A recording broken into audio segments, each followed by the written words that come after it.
The September 30th edition of WWE Raw bounced back in the overall viewership and key demographic ratings after a massive decline last week.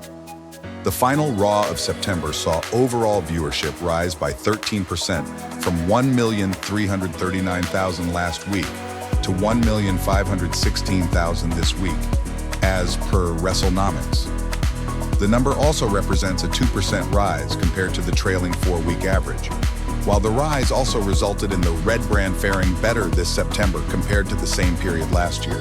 The 18 to 49 key demographic also saw a similar gain in overall viewership as the show performed 12% better than the September 23rd edition of Raw, with a rating of 0.48 compared to 0.46 last week.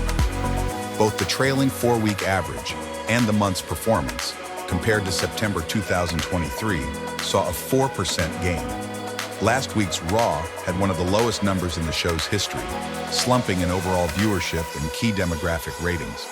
This past week's show has performed better despite going up against 2 NFL games, Detroit Lions versus the Seattle Seahawks and the Miami Dolphins versus Tennessee Titans, with the former raking in 15 million viewers and the latter 5.6 million viewers.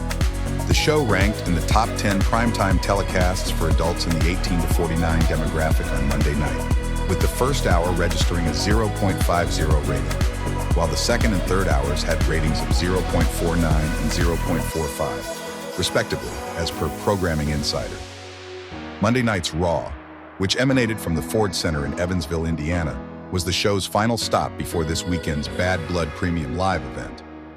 This week's show was also the last 3-hour broadcast, as Raw is set to run for 2 hours until it switches to Netflix in January.